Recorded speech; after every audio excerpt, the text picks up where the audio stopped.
সুখী হতে চাইলে 8টি বিষয় কারোর সাথে শেয়ার করবেন না, জীবনেও শেয়ার করবেন না। আপনি যদি ভালো থাকতে চান, সুস্থ থাকতে চান, সুন্দর থাকতে চান, তাহলে এই 8টি বিষয় আপনি গোপন রাখবেন। নবীজি সাল্লাল্লাহু আলাইহি ওয়াসাল্লাম বলেছেন, ইসলামে 8টি বিষয় গোপন রাখা একান্ত জরুরি। 1 নম্বরে, আপনার একান্ত কোনো গুনাহের কথা, পাপের কথা এটা মানুষের মাঝে শেয়ার করবেন না। আপনি অন্য মানুষের মাঝে যদি আপনার গোপন কথা বলে ফেলেন, আপনি বিশ্বস্ত মনে করে, ভরসার হাত মনে করে আপনি বলছেন, নবীজি বলেন ভরসার হাত যতই বিশ্বস্ত হোক না কেন, স্বার্থে যখন আঘাত লাগবে তখন এই হাত আর ভরসা থাকবে না, বিশ্বস্ত থাকবে না, তখন সে উল্টা তোমার সাথে বাজে বিহেভ করা শুরু করবে। এজন্য কারোর কাছে গোপন কথা বলবেন না, পাপের কথা। কারণ কিয়ামতের ময়দানেও আপনি একটা সাক্ষী দাঁড় করালেন। কিয়ামতের ময়দানে আপনার বন্ধু তো আপনার বন্ধু চিন্তা করবে না, সে আল্লাহকে বলে বলবে, আল্লাহ ও তো অমুক পাপ করেছিল, আমি জানি, আপনি তাকে ক্ষমা করে দিচ্ছেন কেন? ওর পাপের শাস্তি আপনি তাকে বুঝাইয়া দেন। এর জন্য কারো মাঝে আপনি গোপন পাপের কথা শেয়ার করবেন না। 2 নম্বরে, অন্যের কোনো পাপের কথা, দোষ ত্রুটির কথাও আপনি মানুষের মাঝে বলে বেড়াবেন না। আপনি কারো পাপের কথা জানেন, গুনাহের কথা আপনি জেনে ফেলেছেন, যে কোনো ভাবে আপনি শুনে ফেলেছেন, এইটা আপনি অন্য মানুষের কাছে বলবেন না যে অমুক ব্যক্তির এই কাজ করেছে, অমুক ব্যক্তি ওই দোষটা করেছে, অমুক ব্যক্তি ওই পাপটা করেছে, কেউ জানে না, আমি জানি। এই কথাটা আপনি অন্য মানুষের মাঝে বলে বেড়াবেন না। যদি আপনি বলে বেড়ান, ওই ব্যক্তি পাপ করে যে শাস্তিটা কিয়ামতের ময়দানে পাবে, আপনি এটা মানুষের কাছে বলে দেওয়ার কারণে আপনি অনুরূপ শাস্তিটা পাবেন। এজন্য কারো মাঝে কারো পাপ নিয়ে সমালোচনা করবেন না। 3 নম্বরে, স্বামী স্ত্রীর যে দোষ ত্রুটি হয় এটাও মানুষের কাছে বলবেন না।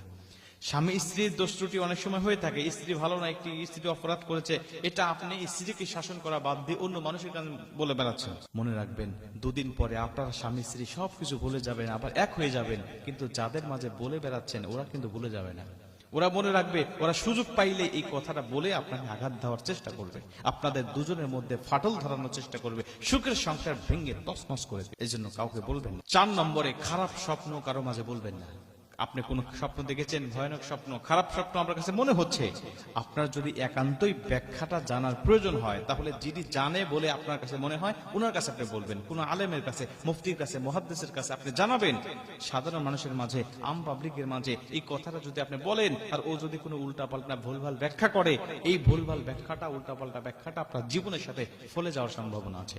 এজন্য খারাপ স্বপ্ন এটা মানুষের মাঝে আপনি বলে বেড়াবেন না। যদি একান্তই জানার প্রয়োজন হয়, তাহলে যিনি জানে, তাবির করতে পারে, তার কাছ থেকে জেনে নেবেন। 5 নম্বরে, বৈবাহিক জীবনের অন্তরঙ্গ বিষয়গুলো কারো মাঝে শেয়ার করবেন না। 6 নম্বরে, বিশ্বস্ত কথোপকথন।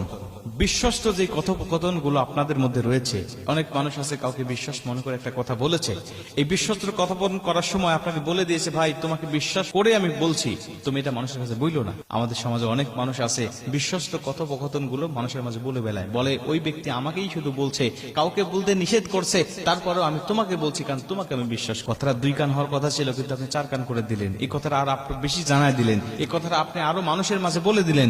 এই যে আপনার বিশ্বস্ত কথোপকথন গুলো মানুষের কাছে বলে দিলেন, এটা ইসলাম আপনাকে নিষেধ করেছে। 7 নম্বরে, আল্লাহকে সন্তুষ্ট করার জন্য আপনি যে ভালো কাজগুলো করেছেন, আমলে সালেহ করেছেন, দান সদকা করেছেন, তাহাজ্জুদ করেছেন, আল্লাহকে সন্তুষ্ট করার জন্য করেছেন, এইটা আপনি আর মানুষের মাঝে বলে বেড়াবেন না। আপনি যদি মানুষের মাঝে এই ভালো কাজের কথাগুলো বলে বেড়ান, তাহলে আপনি ভালো কাজ করে যে সব পাওয়ার কথা ছিল এগুলো আপনি পাবেন না, আপনার নামটা রিয়াকারের তালিকায় চলে যাবে।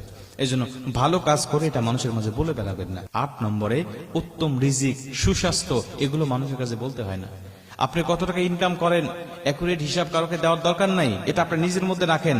আপনার সুস্বাস্থ্যের বিষয়টা এটা মানুষের মাঝে বলার দরকার নাই, এটা বাহ্যিক ভাবে যা দেখে বুঝবে, এটা মানুষের কাছে বলে বেড়ানোর দরকার নাই। কারণ নবীজি বলেন, আন-নাযরু হাক্কুন, নজর হলো, বদ নজর হলো সত্য, এটা মানুষের জন্য লেগে যায়। যদি তোমার দিকে কেউ একবার বদ নজর দেয়, তোমাকে কবর পর্যন্ত নিয়ে যায়। কোন ব্যক্তি উটের দিকে বদ নজর দেয়, উটকে চুলার পাতিলের মধ্যে নিয়ে। এজন্য বদ নজর সত্য, এই 8টা বিষয় আমরা গোপন রাখবো, এটা ইসলাম আমাদেরকে বলেছেন। এটা মানুষের কাছে বলে বেড়ানোর দরকার নাই। এই বিষয়টা আমরা অনেকেই জানি না, বিধায় এই বিষয়গুলো মানুষের মাঝে আমরা বলে বেড়াতে বা বলতে আমরা খুবই স্বাচ্ছন্দ্য বোধ করি।